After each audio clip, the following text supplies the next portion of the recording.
we started a topic a couple days ago, video games specifically, and we can hop over here into what the fox to talk about. And I said favorite video game or the game that had the biggest impact on you. And I said that I was gonna break it up into multiple sections, and I had a good reason for it because depending on where you are in my gaming career, if you really wanted to call it that, that answer is very different. Because it's very much tied to what I did or didn't have access to at the time. Early gaming for Javin. It was an interesting time because, like I said the other day in the last episode, for the most part growing up, the only games that I really had access to consistently were educational games, And, don't get me wrong, Magic School Bus is pretty alright, and, no one's ever going to be cooler than Miss Frizzle. Change my mind, you know what I'm saying? But there's not a lot there really to, oh yeah, this game had a big influence on me, other than I guess I knew shit that most kids didn't. I knew things about specific species of sharks or specific things in specific rainforests around the world. It's like, that doesn't really, what? Alright, cool, we knew stuff. Next. I was fortunate enough to go to private school, so I was already ahead of the curve. Now I just had a pocket full of extra facts along the way. So like the educational games and whatnot didn't really hold any weight for me. I if I had somehow the games still, I probably wouldn't mind revisiting them just for like the nostalgia kick. But it's not like I missed that game or that game was really big to me. So most of the games that really meant anything to me back then were games that I looked forward to playing that game when I was doing a certain thing.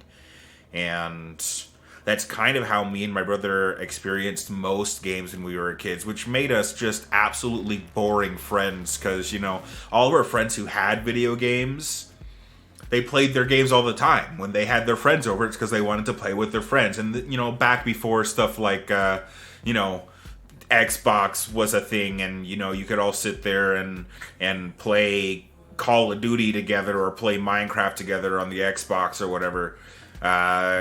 This was back before then, so, the old consoles didn't really have a lot of multiplayer games outside of stuff like fighting games or some of the Nintendo games, at least from what I can think of. And I didn't really play a lot of games growing up, so I'm sure there's a lot of games that I'm just unaware of that maybe did have those options. We didn't go over to visit our neighbors super often, but every time we went over there, me and my brother were excited to play Super Mario 64. Because that was available there. And I was like, wow, we can play a Mario game. Cool, let's go. During summer daycare, because my mom at the time, because she's been a teacher, she recently stopped, but she would teach kind of year-round school as opposed to school, summer break, school. It was like school, and then it switched the group of kids, school, and then it switched the group of kids. And there was still stuff like Christmas break or, that kind of stuff where, they had the holidays off. But for the most part, the schools just ran all year round and different groups of kids were in school at different times. So because of that, during the summer, because me and my brother weren't at a school that had that system, we needed someplace to be while our dad was at work and our mom was at work teaching. So we would go to the summer program at the school that we were going to, and one of the kids there had a Game Boy Color, I think. He had Mario Brothers or Mario World, whatever. So I was always asking if I could play that. One game that I remember remember from back then, and I can't remember the name of it, which drives me crazy, because I'd love to find a ROM for it and emulate it. If anything, just to play it again, not even to stream. Just like, I want to play that game again, because I miss playing that game. But it either had robots or everybody was in some type of armor, because it wasn't like the main characters didn't look like people. Everybody was humanoid, but they didn't look like people. I want to say it was on some old it was on a handheld, but it was not Nintendo based. I think it was a Sega device of some kind. But there were robots or dudes with armor, and you could fight things and get upgrades and new parts for your suit and whatnot. That was really fun. That definitely is part of the reason why I'm so into mechs and Gundam and stuff like that nowadays. So that's one of those games that I would say definitely had a really big influence on me. I don't like the Dynasty Warrior games. I now own 2 Dynasty Warrior games because they're Gundam. And that's because of that. And then the guy who had the Game Boy, he got me for my birthday one year a VHS with the first 3 episodes of Gundam Wing. So that kind of, like, the game got me into mechs and robots kind of things.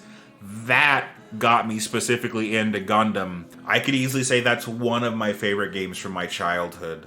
But the only other real access to games that I had back then was at my cousin's house, at my aunt's house. Like I mentioned, Mom would go over there for Sci-Fi Fridays and to watch a movie with her sister, and me and my brother would go along with, and we'd play games with our cousin. One of the games that he had, and it was one of the games that my mom was okay, because he had a lot of other games besides these.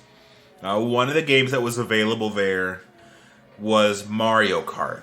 Mario Kart 64 specifically, because he had a Nintendo 64. That was fun to play, but it was only ever so much fun. Me and my brother didn't own the console or the game, so we could never practice and get better at it, so we only really got to play once a week. Our cousin never told us any of the tips or secrets about the game, because he wanted to beat us in the racing. He wasn't gonna, me and my brother spent our entire childhoods not knowing how to do the little boost at the very beginning of a race. So every single race, he would grab Toad, so he already had the fastest vehicle. He would grab Toad, and then at the beginning of every race, he would get that the light just turned green or blue, whatever, boost, and go launching off ahead of everybody. And then it was just kind of me and my brother racing against the AI, and kind of left to their mercy. You get items and you drive better than the AI or not. There was no real winning. So it was just kind of we're here for this kind of experience. One summer, the 5th grade teacher brought in his Nintendo 64. James Bond GoldenEye was on there. So, that was obviously a great time. It's one of the greatest games to ever exist, kind of, once you get past how bad the cameras are. That was fun to do, He had Clay Fighters. That was goofy. But all of those games were just kind of there and played and not really... GoldenEye is fun, but at the end of the day, it's GoldenEye. It's as good as it is, but it's also as bad as it is because of the technology that was available on at the time. I'm not good at fighters, so any of those kind of games were just whatever.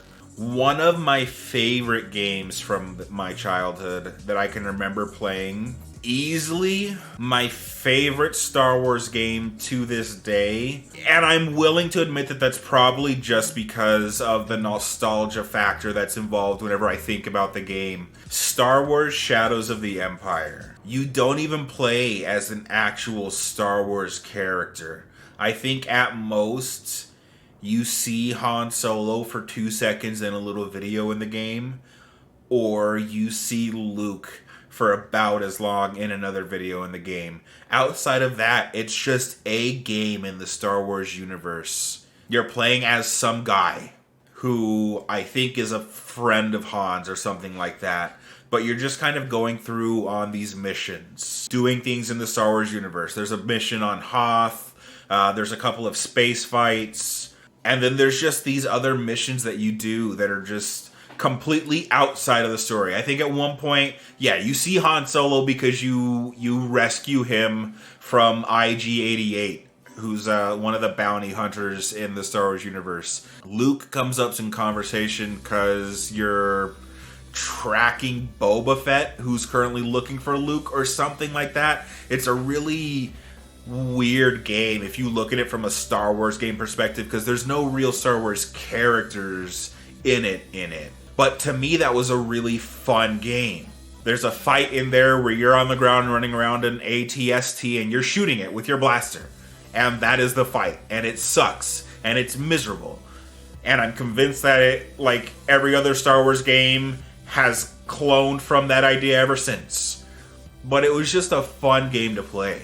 And, you know, as a kid back then, who didn't like Star Wars? Like, that was the cool thing. Everybody was into Star Wars. And not to say that people aren't nowadays, but I feel like it's a bit more, you know, not everybody likes Star Wars, you know, because not everybody nowadays grew up with Star Wars. Everybody back when I was a kid kind of grew up with Star Wars because the original, the prequels were coming out around that time. I remember I know I saw the third one in the theater, and we might have gone to see the second in theaters, but I was also young at the time and don't super remember it.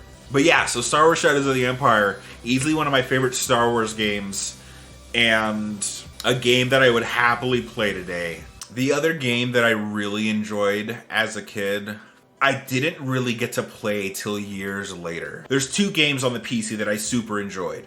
One of them we didn't get to play for years and years because our computer was really bad.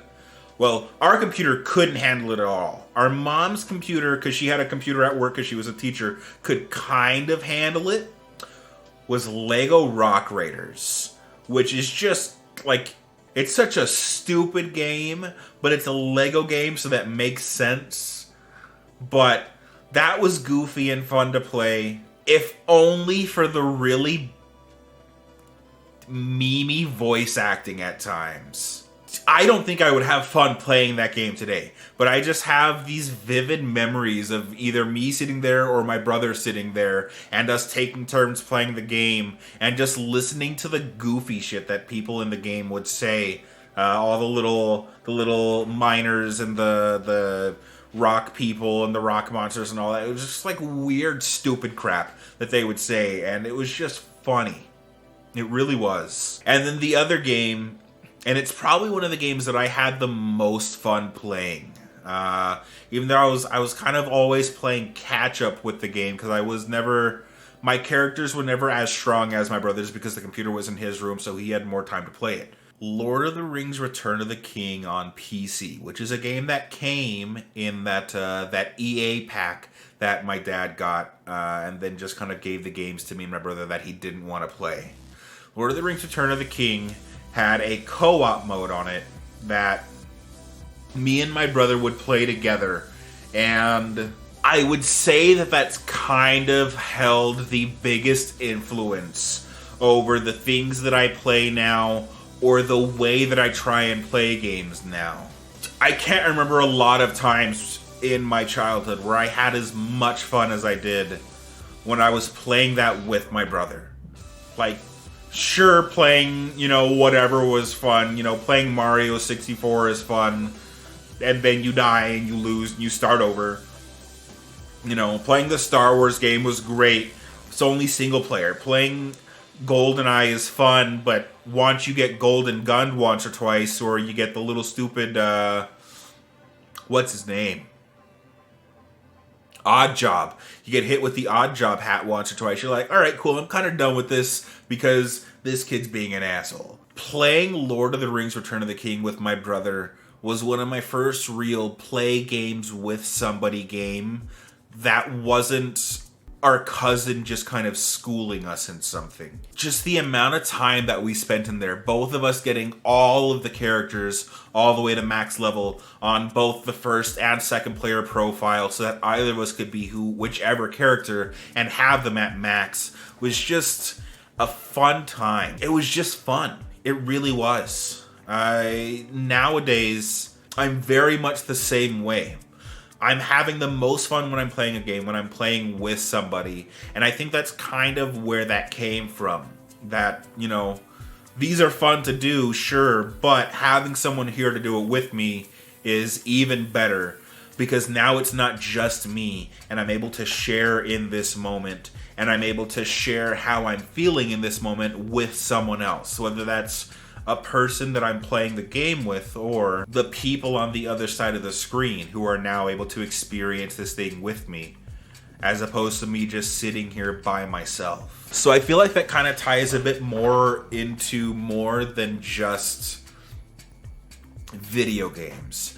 That and those memories kind of like, you know, affected me more as a person besides just, you know, what I like to do in gaming. I love playing co-op games. I love playing games with people.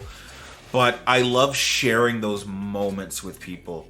You know, whatever it happens to be in whatever game. I love sharing those with people that I'm either doing things with or sharing them with you guys as you're watching me play. So yeah, if I had to pick a game from that time period that I feel had the biggest impact on me, it would probably be Lord of the Rings: Return of the King. And I would say that either that or Star Wars: Shadows of the Empire is probably my favorite game from that time. Pokemon was fun, but I didn't really get to do that a whole lot. I had a Game Boy Advance after a while because a friend gave it to me. But I think that's more towards the next period of me doing gaming things, because that was kind of towards me changing schools, if I remember correctly.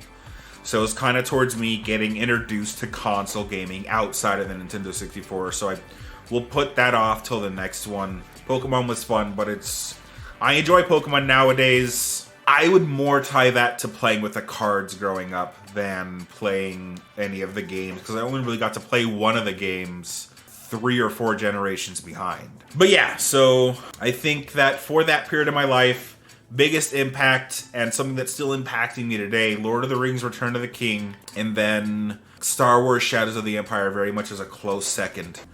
Take care of yourselves. Thank you all so much for watching, and I'll see you guys in the next one. Peace.